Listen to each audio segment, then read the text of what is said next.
નમસ્કાર, મુદ્દાની વાત જોવાની શરૂઆત આપ કરી ચૂક્યા છો। હું છું આપની સાથે વિકાસ મુકવાણી અને હું છું મુફદ્દલ કપાસી। તો આ ગોંડલ કે જેમાં એક બાદ એક જાણે કે નવા અધ્યાય સામે આવી રહ્યા છે, એક બાદ એક એવા ગંભીર આક્ષેપ લાગે છે જેના કારણે આપણને પછી ન્યાયતંત્ર શું છે ખરા, શું સિસ્ટમ યોગ્ય ચાલી રહી છે ખરા, એના પર સવાલ થાય। અને જે સોશિયલ મીડિયામાં જે અલગ જે આગેવાનો છે જેમણે કહ્યું હતું કે આ તો મિર્ઝાપુર છે, શું એ દિશામાં આપણે જઈ રહ્યા છે, એ સવાલ એટલા માટે થાય કારણ કે આપણને યાદ હશે અમિત ખૂંટનો એ આત્મહત્યા કેસ કે જેમાં સૌ કોઈ ચોંકી ગયા હતા કે જ્યારે એ યુવક પર બળાત્કારનો આરોપ લાગે છે અને પછી બીજા દિવસે 24 કલાકમાં એની લટકતી લાશ મળી આવે છે। ત્યાં સુધી તો બરાબર હતું, પરંતુ એમાં નામ આવે છે સુસાઇડ નોટમાં અનિરુદ્ધસિંહ જાડેજા અને રાજદીપસિંહનું નામ સામે આવે છે કે આ બંનેના ત્રાસના કારણે જ હની ટ્રેપમાં અમિતને ફસાવવાનો પ્રયત્ન થયો અને પછી તેણે અંતિમ પગલું ભરી દીધું। જો કે આ થોડા સમય બાદ વધુ એક ઘટસ્ફોટ એવો થાય છે કે આ તમામ આરોપો ખોટા છે। જી હા, સગીરા પોતે આ ખોટા આરોપ લગાવી હતી એ પ્રમાણેના આક્ષેપ થાય છે। તેમાં જયરાજસિંહ અને ગણેશ કોંડલ આ બંનેના હાથ ઉપર રહે છે, પરંતુ આજના દિવસમાં બીજો એક યુટર્ન આ કેસમાં એવો આવ્યો છે જેમાં હવે અનિરુદ્ધસિંહ જાડેજાનું પલડું ભારે થઈ ગયું અને કહેવામાં આવી રહ્યું છે સગીરા તરફથી 17 વર્ષીય સગીરા એ કોર્ટ સમક્ષ, મેજિસ્ટ્રેટ સમક્ષ એવું કહે છે કે હા, મારા પર બળાત્કાર થયો છે અને મેં જે તે સમયે જે નિવેદન આપ્યા હતા એ પ્રેશરમાં આપ્યા હતા, બળાત્કાર થયો છે અને સાથે જયરાજસિંહના માણસોએ મને ધમકાવી છે। એ સગીરા કહી રહી છે કે ગણેશ કોંડલ પોતે મને ફોન કરીને કહેતા હતા કે તારે આવા નિવેદન આપવાના છે। એમના વકીલ તરફથી પણ એવું કહેવામાં આવ્યું કે અમને તો આખું લિસ્ટ આપ્યું હતું કે આટલા નામ તમારે ફરિયાદમાં લખાવવાના છે અને પછી અમે એ નામ લખાવ્યા। આ સગીરા એવો આક્ષેપ કરી રહી છે અને અગાઉના પણ કિસ્સા તમે જોઈ રહ્યા છો મારી આજુબાજુ। ગોંડલમાં પહેલા રાજકુમાર જાટનો કેસ હોય કે પછી પાટીદાર યુવકને મારવાનો કેસ હોય કે પછી વિનુ શિંગાળાની મૂર્તિ સ્થાપિત કરવાનો પ્રશ્ન હોય કે જેમાં અલ્પેશ કથિરિયા ત્યાં પહોંચે છે, તેમના પર પથ્થરમારો થાય છે, જિગીશા પટેલ ત્યાં આવે છે, મેહુલ બોગરા, તમામ અલગ કેરેક્ટર છે।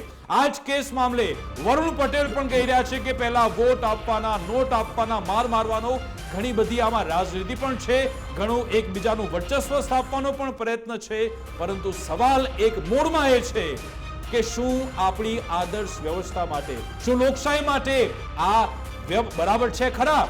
કારણ કે આમાં ધજ્જા ઉડી રહ્યા છે કાયદો વ્યવસ્થાના, ન્યાયતંત્રના, જેના માટે ચર્ચા કરવી ખૂબ જ જરૂરી છે।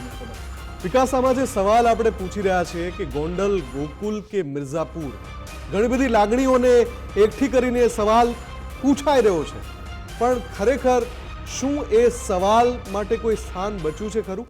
કેમ કે જવાબ હવે બહુ સ્પષ્ટ છે। જ્યારે આટલા બધા ઘટનાક્રમ ગોંડલ અને એની આસપાસ બનતા હોય અને જ્યાં કાયદો અને વ્યવસ્થાની સ્થિતિ જેની તમે વાત કરી એના પર એક પછી એક સવાલ સર્જતી ઘટનાઓ બને અને એ ઘટનાઓ ઇશારો કરે કે આમાં કોઈને કોઈ રાજકીય કે મોટા નામ સંડોવાયેલા છે। કેમ કે રાજકુમાર જાટ હત્યા કેસ, આજે પણ ઘણા બધા જવાબ એ હત્યા કેસમાં મળ્યા નથી। એ કેસની તપાસ ચાલી રહી છે, પણ ખુદ પોલીસની કામગીરી પણ સવાલોના ઘેરામાં આવી છે રાજકુમાર જાટ હત્યા કેસમાં, અને પોલીસ ઘણા બધા જવાબ નથી આપી શકી જેના પર સવાલો ઉઠ્યા હતા, જેમ કે સીસીટીવી। અમિત ખૂંટ હત્યા કેસમાં પણ એવું જ કંઈક થયું કે આખરે આખો જે મામલો છે એ બે પરિવારની આસપાસ ફરી રહ્યો છે। પહેલા જે રીતે અનિરુદ્ધસિંહ અને એના પુત્રનું નામ આવે છે, હવે એમાં જયરાજસિંહ અને એના પુત્રનું નામ આવે છે। એટલે આ બે પરિવારની આસપાસ આ ગોંડલના કિસ્સાઓમાં બધું બને છે અને તમામ ઘટનાઓ જે બની રહી છે, તમે વિચારો, મારપીટની ઘટના બને છે। રાજકુમાર જાટ હત્યા કેસમાં એક યુવાન કે જેને આઈએએસ કે આઈપીએસ બનવું હતું, એ યુવાનનું મોત થઈ જાય છે રહસ્યમય સંજોગોમાં। એમાં પણ જે સીસીટીવી જાહેર થાય છે અમુક સેકન્ડના જ કેમ છે, કન્ટિન્યુટીમાં કેમ નથી રિલીઝ કરવામાં આવતા, એ સવાલનો આજ સુધી કોઈ જવાબ નથી આપી શક્યો। એ પછી આ અમિત ખૂંટના કિસ્સામાં શું થાય છે? દુષ્કર્મની એક ફરિયાદ થાય છે, એ ફરિયાદના અમુક કલાકોમાં જેના પર ફરિયાદ થઈ છે, જેની વિરુદ્ધ ફરિયાદ થઈ છે, એ અમિત ખૂંટ આત્મહત્યા કરી લે છે। એ આરોપ લગાવે છે હની ટ્રેપના, અને એમાં પણ આ જે હું જે બે પરિવારનું બોલી રહ્યો છું એમાંથી એકના નામ આવે છે। યુવકને મારવાનો કિસ્સો, એમાં વળી પાટીદાર વર્સિસ ક્ષત્રિય વાળું ચિત્ર ઊભું કરાય છે અને પછી જે પણ બને છે એમાં વિનુ શિંગાળાવાળા જે પ્રતિમાનું જે આખું એક જે ઘટનાક્રમ બન્યો કે બેઠક મળી, એ બેઠકમાં સવાલ પૂછાયો, એ સવાલને લઈને પછી નિવેદનબાજી થઈ, સોશિયલ મીડિયા પર એકબીજાને પડકાર ફેંકાયા, એ પડકાર ઝીલી લેવાયા અને પછી ગોંડલની અંદર જે થયું એ દ્રશ્યો પણ સ્ક્રીન ઉપર છે, અત્યારે તમે જોઈ રહ્યા છો. એટલે આ બધું જે ગોંડલમાં થઈ રહ્યું છે, એટલે આ સવાલ પૂછવાનો થતો જ નથી.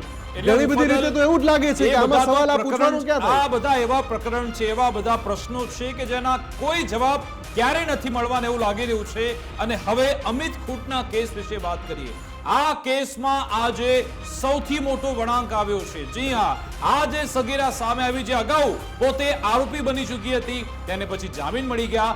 આજે જ્યારે તેને સેશન્સ કોર્ટમાં લાવવામાં આવી તો એણે નિવેદન આપ્યું છે. જી હા, સેશન્સ કોર્ટમાં મેજિસ્ટ્રેટ સામે 17 વર્ષીય સગીરાએ મોટો આરોપ એ લગાવ્યો કે જયરાજસિંહ જાડેજાના માણસો અમને ધમકાવતા હતા, એમના ગુંડાઓ હોટલ શ્રીમાં લઈ ગયા હતા, અમને ધમકી આપી હતી, અમને ડરાવવામાં આવ્યા અને એના કારણે જ અમે ખોટા નિવેદન આપ્યા, દબાણના કારણે. અનિરુદ્ધસિંહ જાડેજા, રાજદીપસિંહ જાડેજાને અમે ક્યારે મળ્યા જ નથી એવું સગીરા કહી રહી છે. એટલે તમે જુઓ કે આ જ એફઆઈઆર માં આ બંનેનું નામ છે, અનિરુદ્ધસિંહ જાડેજા અને રાજદીપ જાડેજા, કે જેમણે આ અમિતને આત્મહત્યા કરવા માટે પ્રેર્યો છે, નામ છે. આ બાજુ હવે કહેવાય રહ્યું છે કે આ સગીરા ક્યારે મળી જ નથી. બીજી બાજુ સંજય પંડિત હોય કે પછી દિનેશ પાતર, એમને પણ ખોટા ફસાવવામાં આવ્યા એવું સગીરા કહી રહી છે. ન માત્ર આ બધા કેરેક્ટર, પરંતુ રાજકોટ ગ્રામ્ય પોલીસ પર પણ આ લોકો આક્ષેપે લગાવ્યા કે પોલીસે સામે ચાલીને એમને 6 નામ આપ્યા હતા કે તમારે આ 6 નામ ફરિયાદમાં લખાવવાના છે. સાથે સાથે એમ પણ કહી રહી છે કે હા, આજે પણ હું એ વાત પર અડગ છું કે મારા પર બળાત્કાર કરવામાં આવ્યો છે. એક 17 વર્ષીય સગીરા જાહેરમાં આવીને કહે છે ગુજરાતમાં કે મારા પર બળાત્કાર થયો છે અને મારી સાથે આવી રમત રમવામાં આવી રહી છે, મારા પરિવારજનોને હેરાન કરવામાં આવી રહ્યા છે. હવે સૌથી મહત્વની બાબત એ બની જાય છે કે આ સગીરા, આ પીડિતા, એના નિવેદનમાં આટલો બધો ઉલટફેર વારંવાર કેમ જોવા મળે છે એ તપાસનો વિષય છે. પરંતુ આજની તારીખમાં જ્યારે મેજિસ્ટ્રેટ સમક્ષ નિવેદન આપવામાં આવે છે એ ખૂબ જ મહત્વનું થઈ જાય છે. આજે મેજિસ્ટ્રેટને નિવેદન આપ્યા બાદ આ સગીરાએ મીડિયા સામે આવીને શું કહ્યું એ સાંભળ્યું. ત્યારે આ જયરાજસિંહ છે અને જયરાજસિંહ જાડેજા છે અને ગણેશ ગોંડલ છે, એના માણસો બધા હતા. એને ભેગા મળીને બધાએ કાવતરું કર્યું અને મારા પપ્પાને ફસાવ્યા કે આમાં તમારી છોકરી બચાવી લેશું એમ, તમારી છોકરી ખાલી આ રીતે સાક્ષી બની જાય અને અમે જેના કહેવી છે એના નામ દઈ દઈ તો તમારી છોકરીને અમે આમાંથી મુક્ત કરી દઈશું. અને ઘરે આવ્યા પછી પાછા અમને ધમકાવવામાં, મને પાછી એને 4 વ્હીલ લેવા આવી અને પછી પાછી હોટલમાં લઈ ગયા, ત્યારે પણ અમને બધા ધમકાવવા માંડ્યા કે તારા બોલવાનું છે. તો મેં કીધું કે વાંધો નહીં, હું બોલી દઈશ એમ, પણ મને મુક્ત કરો, મારે ઘરે જવું છે એમ. તો મને એ રીતે ત્યાં લઈ ગયા પાછા અને પાછું આ બધું ઓફિસે લઈ ગયા, પોલીસ સ્ટેશન લઈ ગયા, પેલા ડીવાયએસપી ઓફિસે લઈ ગયા. ત્યાં પણ આ કેજી ઝાલા સાહેબ છે અને એડી પરમાર છે, એ બે મને કીધું કે આમાં તારે આ રીતે બોલવાનું છે એમ, એટલે તારી સેફટી છે એમ, બાકી તાર વિરુદ્ધ કાંઈ ફરિયાદ થાય તો અમે બેઠા છીએ એમ. ના, એ આરોપ ખોટો લગાવ્યો છે મારી ઉપર, મને એને મારું બળાત્કાર કર્યું છે હું સાચું કહું, પણ આ બધાએ ભેગા મળીને આ બધી આ જે કેસ છે એને ઊંધો કરી નાખ્યો છે અને બધા ઉપર ખોટી અત્યારે ફરિયાદો કરે છે. આજે અમે રાજકોટ કોર્ટ ખાતે નિવેદન નોંધાવવા માટે આવ્યા હતા અને એમાં એમણે જે પૂજાબેને જે આરોપો લગાવેલા છે પોલીસ તંત્ર વિરુદ્ધ, એ તો એમણે કન્ફર્મ કર્યા જ છે કોર્ટ સમક્ષ. અને એ સિવાય એમણે એમના તરફથી નવા તથ્ય રજૂ કર્યા છે કે જ્યારે પૂજાબેનથી અલગ પડ્યા ને પછી એમને જે રિમાન્ડ હોમમાં હતા, રિમાન્ડ હોમમાંથી છૂટ્યા, એ તમામ દરમિયાન એમને પોલીસ તંત્ર દ્વારા જે 6 નામ ખોલાવવાના કીધા હતા અલગ અલગ, એમાં જે રાજદીપસિંહ રીબડા, અનિરુદ્ધસિંહ રીબડા, સંજયભાઈ પંડિત, દિનેશભાઈ પાતર, રહીમ મકરાણી, અને પોલીસે એવું કીધું હતું કે તમારે સાથે સાથે પૂજાનું નામે દેવાનું છે. એ સિવાય આ તમામ સમય દરમિયાન જે આ સગીરા છે એનું કેવું એવું પણ છે કે જ્યારે પોલીસ સ્ટેશનમાં હતી ત્યારે ગણેશભાઈ કરીને જે છે એમના ફોન એમને આવતા હતા, પ્લસમાં જે આ જયરાજસિંહ છે એમના માણસો એમને ગામ સુધી ધમકાવે છે, એમને ગોંડલ ખાતે રિમાન્ડ હોમમાંથી છૂટીને જામીન પછી જે સગીરા છે ને એના ઘરે જવા દેવી જોઈએ, એના બદલે એને ત્યાંથી સીધા ગોંડલ લઈ જાય છે, ત્યાં એને નિવેદન શીખવાડે છે. એમાં એમણે એક વકીલનું પણ નામ લીધેલું છે કે વકીલ પણ હોટલ ખાતે આવતા હતા અને એમને નિવેદન અપાવતા હતા કે આવું તમારે નિવેદન આપવું છે, એવું બધું શીખવાડતા હતા. તો આ રીતના નિવેદન આપવામાં આવે વકીલ તરફથી, એ સગીરા પીડિતા તરફથી. અલગ અલગ આખા કેસમાં કેરેક્ટર છે, ઘણા બધા નામ સામે આવી રહ્યા છે અને હવે મામલો હાથમાં છે પોલીસના. પોલીસ આમાં શું તપાસ કરે છે ને કેવી તપાસ કરે છે એના પર નજર છે. ધર્મેશ અમારી સાથે ન્યૂઝરૂમથી જોડાઈ ગયા છે. ધર્મેશ, આખરે આ ગોંડલમાં શું ચાલી રહ્યું છે? એક પ્રકરણની વાત શાંત થાય ત્યારે બીજું પ્રકરણ બહાર આવે છે, બીજું પ્રકરણ શાંત થાય ત્યારે પહેલા પ્રકરણની બીજી કોઈ નવી વાત સામે આવે છે. અમિત ખૂંટના કેસમાં પણ હવે એવું સૌરાષ્ટ્રના ગોંડલમાં આજે બે બાહુબલી જૂથ છે, પૂર્વ ધારાસભ્ય જયરાજસિંહ જાડેજા અને રીબડા અનિરુદ્ધસિંહ જાડેજા. આ બંને જૂથ વચ્ચે જે ટકરાવ હોય પણ બંને એક જ પક્ષના છે વિકાસ, અને બંને એક જ પક્ષના હોવા છતાં પક્ષના મોવડી મંડળ કે પક્ષના કોઈ અગ્રણીઓ આ વિવાદ શાંત કરવામાં માનતા નથી. એને કારણે છેલ્લા 3 મહિનામાં ગોકુળિયું ગોંડલ બદનામ થઈ રહ્યું છે. ભલે પછી મિર્ઝાપુરના નામે આક્ષેપ થતો હોય, પણ એક એક બનાવ આવે છે. રાજકુમાર જાટનો હોય, એ પછી પાટીદાર સગીરને મારવાનો હોય, સમાધાન થાય, એ પછી જે અલ્પેશ કથિરિયા ત્યાં આવે, અને છેલ્લે જે બનાવ બન્યો એટલો દુઃખદ છે કે એક ઇન્સ્ટાગ્રામથી યુવતી સાથે પ્રેમની વાત થાય અને એમાં પછી દુષ્કર્મ થાય, અને એમાં દુષ્કર્મની ફરિયાદ નોંધાવે, અને ફરિયાદ નોંધાવે પછી જે અમિત ખૂટ પાટીદાર યુવક જે રીબડાનો છે એને આપઘાત કરી લે. આ બધા જ જે પ્રશ્નો જે આવ્યા, અને એ પછી આજે જે મોટો વળાંક એ આવ્યો કે જે આરોપી તરીકે દુષ્પ્રેરણમાં અનિરુદ્ધસિંહ અને રાજદીપસિંહ જાડેજા પિતા પુત્ર સાથે જે સગીરા હતી, એમણે આજે મોટો ચોંકાવનારો કોર્ટમાં લેખિતમાં જે નિવેદન આપ્યું છે એ બહુ ચોંકાવનારું છે કે ભાઈ હું આ બંનેને ઓળખતી નથી. પોલીસની કામગીરી પર ચોક્કસથી શંકા જાય, કારણ કે શિથિલ કામગીરી છે, ઢીલી કામગીરી છે પોલીસની. જી ચોક્કસ, પોલીસ માટે એટલે આપણે અગાઉ પણ કહ્યું છે કે રાજકુમાર જાટના મામલામાં રૂરલ પોલીસ વગોવાયેલી છે. રાજકુમાર જાટના પરિવારજનો ચક્કર કાપીને પોલીસ સ્ટેશનથી માંડીને એસપી કચેરી સુધીના ચક્કર કાઢ્યા, છતાં સુધી એની ફરિયાદ લેવાઈ નથી. ત્યારથી જ રૂરલ પોલીસના વિવાદ, રાજકીય પ્રેશર, આ બધા આક્ષેપો તો થાય જ છે. પણ આમાં પણ એવું થઈ રહ્યું છે કે જો ને તો આ નિવેદન જે જોવાનું રહેશે કે કોર્ટ હવે શું આદેશ આપે છે. પોલીસને પણ ખખડાવે છે કે મેં તો જોવાનું રહેશે જ્યારે આગામી સુનાવણી થશે. આભાર ધર્મેશ, અમારી સાથે જોડાવા બદલ, વાતચીત કરવા બદલ. મુફદ્દલ આપણી સાથે એડવોકેટ હાર્દિક બ્રહ્મભટ્ટજી પણ જોડાઈ ગયા છે, એમની સાથે પણ વાત. બિલકુલ હાર્દિકભાઈ, સ્વાગત છે આપનું ગુજરાત ફર્સ્ટમાં. હાર્દિકજી, મારો સવાલ એ છે કે જે રીતે આખો ઘટનાક્રમ થયો, ઘણા બધા સવાલો શરૂઆતથી જ આ ઘટનાક્રમ સર્જી રહ્યો છે, અને હવે જે રીતે કોર્ટરૂમમાં પીડિતાએ જે જુબાની આપી છે, આખો ટ્વિસ્ટ આવ્યો છે, તો આપના દ્રષ્ટિકોણથી હવે આગળ શું થઈ શકે છે આ કેસમાં? કોર્ટ સમક્ષનું નિવેદન કેટલું મહત્વનું છે સાહેબ? કોર્ટની અંદર ઓથ ઉપર લીધેલું કોઈ પણ નિવેદન હોય તે ખૂબ જ મહત્વનું છે, અને એ જ સાચું નિવેદન કહેવાય. તમે પોલીસની સામે ઘણીવાર જ્યારે સ્ટેટમેન્ટ આપતા હોઈએ છીએ, જે ચાર્જશીટનો પાર્ટ હોય, પણ એ જ્યાં સુધી કોર્ટમાં ઓથ ઉપર ન લેવાય ત્યાં સુધી એ નિવેદનની કોઈ વેલ્યુ નથી હોતી. અને જેમ આજે જે આ બેને જે સ્ટેટમેન્ટ આપ્યું છે એ સેપરેટ કોઝ ઓફ એક્શન થયું, અથવા કે જે મુખ્ય જે કેસ છે એનાથી ઉપરાંતની આ વસ્તુ થઈ, તો એનો જો આવું બનતું હોય અને પોલીસ તપાસ કરે અને જો કોર્ટ એમાં યોગ્ય લાગે તો હુકમ કરે કે નવો કેસ દાખલ કરો, ગુનો દાખલ કરો, અને ફક્ત આરોપ લાગવાથી અથવા કોર્ટમાં જુબાની આપી દેવાથી કોઈ કેસ સાબિત નથી થતો, પરંતુ જે પોલીસ મશીનરી છે કે જેમ કે FIR થાય અથવા કોર્ટ એ પ્રમાણેનો હુકમ કરે તો એની પ્રમાણે કેસ થાય, અને પછી એને સાબિત કરવાનું રહે કે જે પણ વસ્તુ જે કહી રહી છે તે તમામ સત્ય છે, તેના ઉપર આરોપીઓને સજા થાય. બિલકુલ હાર્દિકભાઈ, અમારી સાથે વાતચીત કરવા બદલ, જોડાવા બદલ આભાર. તો વકીલ પણ કહી રહ્યા છે કે આ નિવેદન એવું છે કે જેને સાચું માનવામાં આવશે આ કેસમાં, અને આ કેસમાં જ્યારે સગીરે એવું કહી ચૂકી છે મેજિસ્ટ્રેટ સમક્ષ કે જયરાજસિંહના દબાણના કારણે, ગણેશ ગોંડલના સતત ફોન આવતા હતા, એના કારણે મેં નિવેદન બદલ્યા છે અને બળાત્કાર પણ થયો છે. હવે આમાં કોર્ટનું વલણ શું રહેશે એના પર મુફદ્દલ નજર રહેશે. પરંતુ બીજો સૌથી મહત્વનો સવાલ એ છે કે પોલીસ સામે ચાલીને કેમ કોઈ તપાસ કરતી નથી? કારણ કે આપણે આ જે રાજકુમાર જાટનો કેસ જોયો એમાં કેટલું બધું પ્રેશર આવ્યું. રાજસ્થાનથી અવાજ ઉઠ્યા હતા, દિલ્હીમાં સંસદમાં પણ આ મુદ્દો ઉઠાવવામાં આવ્યો, છતાં પણ એમાં શિથિલતા, આ મામલો હાઈકોર્ટમાં પહોંચી ગયો. એટલે શું બધું હાઈકોર્ટમાં જાય ત્યારે જ પોલીસ કામ કરશે?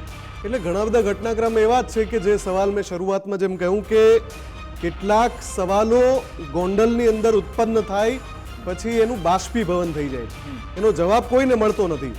અને એ જ રીતે જ્યારે રાજકુમાર જાટ હત્યા કેસમાં એક સવાલ વારંવાર પૂછવામાં આવ્યો, અને એ સવાલ એવો હતો કે એનો જવાબ પોલીસ આપી જ શકતી હતી. સવાલ એ હતો કે જે પણ ફૂટેજ રિલીઝ કરવામાં આવે, સીસીટીવી ફૂટેજ, એ કેમ માત્ર અમુક સેકન્ડના છે, એ કન્ટિન્યુટીમાં કેમ રિલીઝ કરવામાં નથી આવતા કે ભાઈ જોઈ લો આ 10 મિનિટનો આખો ફૂટેજ છે જોઈ લો, અથવા 1 કલાકનો આખો ફૂટેજ છે જોઈ લો, અથવા 2 કલાકના આખા ફૂટેજ છે જોઈ લો. કેમ ભાઈ 25 સેકન્ડના ફૂટેજ રિલીઝ થાય છે, કેમ 15 સેકન્ડના? એટલે પોલીસ સવાલોના ઘેરામાં છે જ ત્યારે પણ હતી, અને હવે આજે જો કોઈ આ મામલામાં ફરીથી સવાલ થાય તો એનું મૂળ તો પહેલા જ રોપાઈ ચૂક્યું છે, એટલે સવાલ તો થવાનો જ છે આખા કિસ્સામાં. પણ આપણી સાથે ફોનલાઈન પર અલ્પેશ કથિરિયા જોડાઈ ગયા છે, એમની સાથે વાત કરીએ. અલ્પેશજી, તમે તો હમણાં જ ગોંડલ જઈને આવ્યા, અને પછી એ વખતે પણ ઘણા બધા લોકો કહ્યું હતું કે શું આ ગોકુળી નહીં પરંતુ મિર્ઝાપુર છે, ને હવે એવું લાગી રહ્યું છે કારણ કે એક સગીરા 17 વર્ષીય સગીરા સામે આવે છે અને કોર્ટ સમક્ષ કહે છે કે હા મારો બળાત્કાર થયો છે, મને ન્યાય નથી મળી રહ્યો, ને મારા પર દબાણ હતું, પ્રેશર હતું. કોનું? આ મોટા દિગ્ગજ નેતાઓ.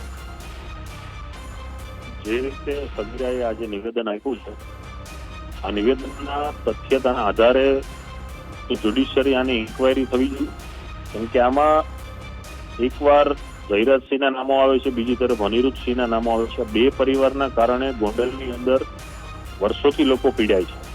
તો આમાં તટસ્થતાથી તપાસ થાય એ માટે જ્યુડિશિયરીની દેખરેખમાં સ્વતંત્ર એજન્સીને આની તપાસ સોંપવી જોઈએ, કેમ કે ગોંડલ કે રાજકોટની પોલીસ જો આમાં તપાસ કરે તો સ્વાભાવિક છે કે તપાસને અસર થઈ શકે. તપાસને અસર શા માટે થઈ શકે? તો કે એ વિસ્તારમાં વર્ષોથી છે, ધારાસભ્ય છે, ધારાસભ્ય રહેતા આવ્યા છે, પોતાના પરિવારમાંથી ધારાસભ્ય છે, ને જે એમ કહી શકાય કે સગીર વયની દીકરી જ્યારે બોલતી હોય ત્યારે એના કથનો ઉપર જ્યુડિશિયરી ઘણું બધું ધ્યાન આપતી હોય છે. અને આજે જ્યારે કોર્ટ સમક્ષ એણે પોતાનું નિવેદન આપ્યું છે ત્યારે નિવેદનની ગંભીરતાને જોઈ અને આ વિષયની અંદર સ્વતંત્ર એજન્સી કે જે ગોંડલ અને રાજકોટના પોલીસના અંડરમાં ન હોય એવી એજન્સીને આની તપાસ સોંપવી જોઈએ, અને ન્યાયિક તપાસ થાય તો આમાં દૂધનું દૂધ અને પાણીનું પાણી. અલ્પેશભાઈ, તમે ભાજપ નેતા, અનિરુદ્ધસિંહ ભાજપ નેતા, જયરાજસિંહ ભાજપ નેતા, સરકાર પણ ભાજપની, છતાં પણ આવું બધું થઈ રહ્યું છે, કોઈ બોલતા નથી, તમાશો દેખાઈ રહ્યો છે, કેમ? જો સરકાર અને પાર્ટીનો વિષય અલગ છે. સ્વાભાવિક છે કે કોઈ પણ વ્યક્તિ ઉપર જ્યારે આવતું હોય ત્યારે વ્યક્તિ એને બતાવવા માટેના પ્રયત્ન કરતા જ હોય છે. ભારતીય જનતા પાર્ટી હોય, કોંગ્રેસ હોય, આમ આદમી હોય કે કોઈ પણ પક્ષ હોય. અત્યારે પાર્ટીનો વિષય નથી, અત્યારે વિષય ન્યાયનો છે કે સગીરા સાથે ઘટના ઘટી અને સગીરાએ જે રીતે આજે જજ સમક્ષ નિવેદન આપ્યું છે, તો નિવેદનના આધારે તત્કાલ ધોરણે જે તે પોલીસ એજન્સીને તપાસ સોંપી અને આની યોગ્ય અને ન્યાયી કાર્યવાહી થવી જોઈએ. બિલકુલ બિલકુલ, આભાર અલ્પેશજી, અમારી સાથે જોડા બદલ, વાતચીત કરવા બદલ. એટલે મુફદ્દલ અલ્પેશજી કહી રહ્યા છે કે અન્ય એજન્સીને પણ આ તપાસ સોંપવી છે, અથવા તો બીજા કોઈ પોલીસ મથકને એમાં પણ સવાલ એ છે ને કે એ સોંપવામાં રોકી કોણ રહ્યું છે? જી, રોકી તો કોઈ રહ્યું નથી. મૂળ વાત જે ધર્મેશે કહીએ, આ આખો જે વિવાદ ચાલી રહ્યો છે એમાં મૂક પ્રેક્ષકની જેમ જોવામાં આવી રહ્યો છે આખા વિવાદને. કોઈ પક્ષે એનો પૂરું કરવા માટે કે ભાઈ આ વિવાદ હવે શમે એવી કોઈ કોશિશો થતી નથી, એટલે આ એમને ચાલ્યા કરે છે. બિલકુલ, આ રાજકીય વિશ્લેષક આપણી સાથે જગદીશ મહેતા પણ જોડાઈ ગયા છે, એમની સાથે પણ વાત કરીએ. જગદીશભાઈ, આપનું ગુજરાત ફર્સ્ટમાં સ્વાગત છે.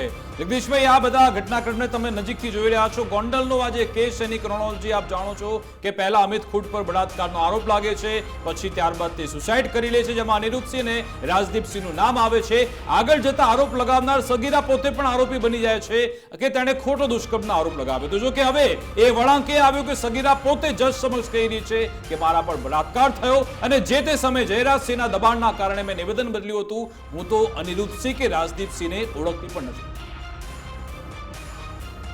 જુઓ, આપણે શું કહેશું નહીં, આ આખો કેસ કેવો છે એનો મતલબ છે કે દરેક ક્ષણે બધું પલટાતું જલતાતું રહે છે. હવે ગઈકાલે સગીરા બોલી તે સાચું છે કે આજે બોલે તે સાચું છે, ગઈકાલે હતું તે ખોટું છે કે આજે બોલ્યું તે ખોટું છે, એ વસ્તુ નક્કી થવી જોઈએ ને. આ જ સગીરાના વિશે તાલુકા પંચાયતમાં જ્યારે ગોંડલ તાલુકા પોલીસ મથકમાં ફરિયાદ નોંધાઈ હતી, એમાં સ્પષ્ટપણે લખ્યું હતું કે હું મિસ્ટર એક્સ, ત્યારે પોલીસે પણ મિસ્ટર એક્સ નામ આપ્યું હતું કે સગીરાએ એમ કીધું કે મિસ્ટર એક્સ એટલે કે ભાવનગરના રહીમ મકવાણી કરીને એક ભાઈ છે, રહીમ મકરાણી, એ રહીમ મકરાણીનું નામ આપ્યું હતું કે એની સાથે 1 વર્ષથી સંપર્કમાં હતી, અને એણે રહીમ મકરાણીએ આ જે સગીરા જે મોડેલિંગનું કામ કરતી હતી રાજકોટમાં હોટેલમાં રહીને, હોસ્ટેલ નહીં હોટેલ, એ હોટલમાં રહીને જે મોડેલિંગનું કામ શોધતી હતી યા તો કરતી હતી. એટલે રહીમભાઈ જેનું નામ આવે છે મકરાણી, એમ કે એણે એવું કીધેલું કે હું તમને કહું એવી રીતે અમુક લોકોને હની ટ્રેપમાં ફસાવો તો હું તારી લાઈફ બનાવી દઈશ. આવી બધી વાત જે તે સમયે આ જ સગીરાએ પોલીસ મથકમાં કીધી હતી. હવે એ સગીરાએ આજે કોર્ટમાં કીધું છે કે ભૂતકાળમાં મેં જે નિવેદન પોલીસ મથકમાં આપ્યું હતું એ પોલીસોના દબાણને કારણે આપ્યું હતું. વાસ્તવમાં મને આ બધી જ સ્ટોરી ઘડી કાઢવાનું જયરાજસિંહ જાડેજાએ કીધું છે એવું આજે એણે કોર્ટમાં ફેરવી તોડ્યું. રાઈટ. એટલે હું એમ કહું છું કે પહેલી જ દિવસથી જ્યારથી આ ઘટના 5મી મે 2025ના રોજ અમિત ખોપની લટકતી લાશ જ્યારથી મળી આવી ત્યારથી માંડીને આજ સુધીમાં કોઈ પક્ષ ઇધર યા ઉધર કોઈ પક્ષ એના નિવેદન ઉપર એ બિલકુલ તટસ્થ રહ્યો નથી. એને ફાવે તેમ નિવેદનો બદલ્યા છે. પોલીસે પણ જે નિવેદનના આધારે એક્શન બધા લીધા છે. એક સમયે જે પીડિતા હતી ક્યારેક લાભાર્થી લાગે, લાભાર્થી હતી ફરિયાદી લાગે, એના જે વકીલ છે એ એક સમયે ફરિયાદી હતા, પછી એને પાછી જેલ થઈ, જેલમાંથી જામીન ઉપર છૂટ્યા. આવા અનેક ઉતાર ચઢાવ આ કેસમાં આવ્યા છે. હવે આ પહેલો કેસ નથી મિત્ર આ ટાઈપનું થયેલું. ગોંડલ અને રીબડા જ્યાં બેયની સંડોવણી આવે ત્યાં કોઈ દિવસ ફાઇનલ કન્ક્લુઝન પર તમે કે હું આવી શકીએ નહીં. કાયદો એમાં જો ગોથા ગાળતો હોય તો હું ને તમે શું કહી શકીએ? જી જગદીશભાઈ, આમાં વાત એમ છે કે સગીરાએ અત્યારે જે નિવેદન આપ્યું છે એ મહત્વનું એટલા માટે થઈ જાય છે કે મેજિસ્ટ્રેટ સમક્ષ આપવામાં આવેલું નિવેદન છે અને એમાં વકીલે કહ્યું કે પોલીસે પોતે 6 નામ લખાવવા કહ્યું હતું. સગીરાએ કહ્યું કે જયરાજસિંહના માણસો હોટેલ શ્રીમાં લઈ ગયા, ગણેશ ગોંડલ પોતે ફોન કરતા હતા, ત્યાં મને ધમકાવવામાં આવી અને આ બધાના નામ લેવા કહેવાયું, મને નોકરીની લાલચ આપવામાં આવી. તો શું આપ એને સાચું માનો છો કે એને પ્રેશર માનો છો? આ વખતે બીજો કોઈ પક્ષ પ્રેશર કરી રહ્યો છે? જો એવું છે, પ્રેશર જો ન હોત તો અનિરુદ્ધસિંહ જાડેજા, રાજદીપસિંહ જાડેજા કે રહીમ મકરાણી આ ત્રણમાંથી એકે અત્યારે ફરાર શું કામ છે? માની લો કે તેઓ નિર્દોષ છે. નિર્દોષ હોય તો ફરાર રહેવાનું કારણ શું? જો કે અનિરુદ્ધસિંહ જાડેજાએ ફરાર થતાં પહેલાં એવો વિડીયો જાહેર કરીને કીધેલું કે મારું અને મારા દીકરાનું ખોટી રીતે નામ જયરાજસિંહના કહેવાથી સામેલ કરવામાં આવ્યું છે. પોલીસ જ્યારે કહેશે ત્યારે અમે તપાસ માટે તેને હાજર રહેશું વગેરે વગેરે. હવે પોલીસ તો કહેતી જ હોય ને, પણ ક્યાં તેઓ શ્રી છે ક્યાં? ઘડી કેમ કે છે નેપાળ માર્ગે પરદેશ વયા ગયા, ઘડી કે બીજી જગ્યાએ ગયા. અમુક લોકો જાણકાર સૂત્રો એમ કહે છે ક્યાંય નથી ગયા, અહીંયા છે, ગુજરાતમાં છે અને સહી સલામત છે. બોલો. તો સવાલ એ છે કે જે સગીરા આજે જે ઘટસ્ફોટ કોર્ટ સમક્ષ કરે છે કે તેણી શ્રી સગીરા એ અનિરુદ્ધસિંહ જાડેજા કે રાજદીપસિંહને ઓળખતી પણ સુદ્ધા નથી. બરાબર, એવું ચોખ્ખું એણે કીધું છે. હવે આટલું બધું જો હોય તો ભલે ફરિયાદમાં નામ અનિરુદ્ધનું આવ્યું કે જ્યારે નિર્દોષ જ છો તમે અને તમારે ને સગીરાને કે તમારે ને રહીમ મકરાણીને કાંઈ લેવા કે દેવા નથી, તો ફરાર રહેવાનું કારણ શું? માની લો કે એક વખત એવો બાનું કાઢવામાં આવે કે ભાઈ FIRમાં અમારું નામ હોવાથી પોલીસ અમારી ધરપકડ કરે એવી સંભાવના છે, લ્યો આગોતરા. હવે તો આજે જે ઘટસ્ફોટ કોર્ટ સમક્ષ સગીરાએ કર્યો હોવાનું કહેવાય છે એનો સીધું ગણિત એ છે કે હવે અનિરુદ્ધસિંહ જાડેજા અને રાજદીપસિંહજીના જે જામીન જે છે એનો માર્ગ મોકળો થઈ શકે, કારણ કે હવે એના વકીલ થ્રુ કહેશે. પણ આમાં તમે વિચારો કે એક દીકરી જે જાહેરમાં આવીને એમ કહેતી હોય કે મારા પર બળાત્કાર થયો છે, દુષ્કર્મ થયું છે, મને પ્રતાડિત કરી, ધમકી આપી, તો આપણે કેમ એમના પર શંકા કરીએ? એની વાતના આધારે શું તપાસ ન થવી જોઈએ? બિલકુલ ન કરી શકે, પણ દીકરીની વ્યાખ્યામાં દીકરી તો આવવી જોઈએ ને. ભલામણા દીકરીનો અર્થ શું તમે સમજો? તમે એમ તો ઓલી જે અત્યારે જાસૂસી પ્રકરણ આપણા જે જાસૂસ તરીકે પકડની છે પાકિસ્તાનમાંથી, એ છે તો કોકની દીકરી, પણ દીકરીની વ્યાખ્યામાં આવે તો દીકરી સુસાઇડ બોમ્બર જેવી હોય તો દીકરી ન કહેવાય. આ દીકરી જેણે આ આક્ષેપ કર્યો છે એના પરિવારે કીધું અમારે એની કંઈ લેવા દેવા નથી. બોલો, હવે દીકરી કેવી હશે? તમે ને હું દીકરી કહીને ખોટા લાગણી વ્યસ્ત થવાની કોઈ જરૂર નથી.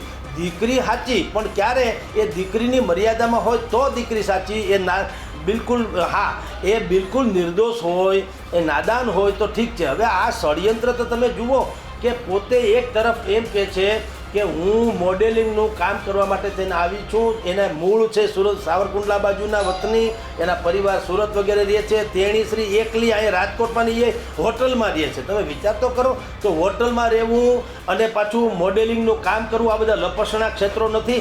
જો તમે નિર્દોષતાથી કે સારી રીતે, આ વ્યવસાય ખરાબ નથી, પણ તમે એમાં એના જે બાય પ્રોડક્ટ જે છે એની હું વાત કરું છું, તો એમાં તમે દીકરી શબ્દ વાપરી ન શકાય. એ કન્યા, યુગલ, એ છોકરી કે યુવતી કે એ બરાબર છે. દીકરી જુદી ઘટના છે. સ્કૂલે જઈને વહેલી મોડી આવે ને માવતરના જીવ ઊંચા ચડી જાય ને એને દીકરી કહે. હવે આ પોતે જ ત્યાંથી ઘરેથી નીકળી ગયા, એના માવતરે કીધું, મારે એની અરે કાંઈ લેવા દેવા નથી. ક્યારે કીધું હોય મને તમે કયો જી? જેના પોતાના એના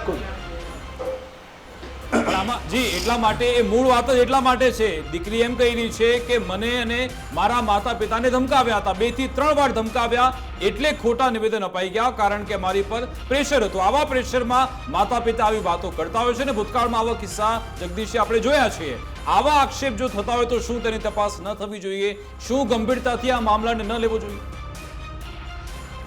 તપાસ તો બધી જ થવી જોઈએ. સમજો, તે દિવસે ધમકાવતા હતા એટલે તમે આ બધું ફેરવી તોડ્યું હતું, તો હવે નહીં ધમકાવે? મને કહો, જે જયરાજસિંહે ક્યાં અત્યારે હેઠા મૂકી દીધા? માની લ્યો કે સગીરાના કહેવા મુજબ જયરાજસિંહે તે દિવસે એને ધમકાવ્યા એટલે એના ફાધરે આવા સ્ટેટમેન્ટ આપ્યા, ઓકે?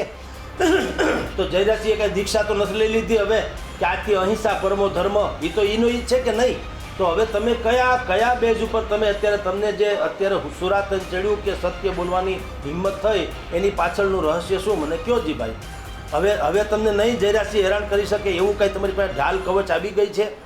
એટલે જ હું કહું છું કે પળે પળ બદલાઈ રહેલા નિવેદનોમાં આપણે કોઈ જસ્ટિફાય કરી શકીએ નહીં કે જસ્ટિસ થઈ શકીએ નહીં. આ બધું કાયદા કાનૂન ઓબ્વિયસલી એ તો બહુ સ્પષ્ટ વાત છે. ન્યાય આપણે અપાવવાનો નથી, એના પહેલુંને આપણે ચકાસી રહ્યા છે, એના આયામને તપાસી રહ્યા છે, જે સૌની સામે આવી રહ્યું છે, જનતા સામે મૂકી રહ્યા છે. પણ સવાલ એ છે કે આટલા યુટર્ન કેમ આવી રહ્યા છે? એનું કારણ શું? આ રાજકીય પ્રભુત્વ છે કે પછી પોલીસ આમાં કઈ ઈચ્છી રહી છે કે પડદા પાછળની કહાની સાવ અલગ જ છે? જગદીશભાઈ, ના અલગ કાંઈ નહીં, બે ધડક છે. મારા મોઢે બોલાવો હું, તમે મારા કરતાં 10,000 ગણા હોશિયાર છો. પોલિટિકલી ગેમ બધી રમાઈ રહી છે, એમાં જગદીશ મહેતાને કહેવાની કાંઈ જરૂર નથી. તમે ક્યાં નથી સમજતા કે ગોંડલમાં કાયદો અને વ્યવસ્થાની, તમે જે હું ને તમે કાયદો અને વ્યવસ્થા પાળીએ છીએ એવી વ્યવસ્થા ત્યાં છે નહીં. ત્યાં સરકાર સ્વયં એક પ્રકારની વ્યવસ્થાના ભાગરૂપે આ ઝઘડે છે. કોણ? અનિરુદ્ધસિંહ જાડેજા અને જયરીશસિંહ જાડેજા બે ભાજપના છે કે નહીં? બે ભાજપના છે તો કોની જવાબદારી થશે? મને તમે કહો છો, હું કે તમે શું કામ કઈ કરીએ? ભારતીય જનતા પાર્ટી સરકાર છે, પોતે ગૃહમંત્રી છે, બધું કાયદા છે, કાનૂન છે, તો ભાજપ તો કઈ બોલતું નથી. હું તમે બોલીએ તો એમાં સમજે. એ ખૂબ જ સૂચક વાત છે આપની કે બંને નેતાઓ ભાજપ સાથે સંકળાયેલા છે. અલ્પેશ કથિરિયા પણ જ્યારે આવ્યા એ પણ ભાજપ સાથે છે, પરંતુ તમામ ભાજપના નેતાઓ બધા શાંતિથી આ બધું નિહાળી રહ્યા છે, તમાશો જોઈ રહ્યા છે. કેમ કોઈ બોલતું નથી? અને તમને શું લાગી રહ્યું છે કે જે આરોપ પ્રત્યારોપ થઈ રહ્યો છે તેની વચ્ચે કોઈ સત્ય બહાર આવશે? હવે આમાં શું થવું જોઈએ? આપને શું લાગી રહ્યું છે? કદાપી સત્ય બહાર નહીં આવે, પહેલી વાત. અને જ્યાં સુધી ધારાસભાની ચૂંટણી પાછી જે ગાજે વગે છે એ નહીં થાય ત્યાં સુધી આવા તીકડમ થતા રહેશે. આજે આમ થયું તો અત્યારે જયરાજસિંહ અત્યારે આવી ગયા આરોપીના પિંજરામાં. હવે 2 દી પછી બીજું ક્યાંક આંદોલન, ક્યાંક બીજો નવો ઘટસ્ફોટ થાય તો વળી અનિરુદ્ધસિંહ આવી જાય.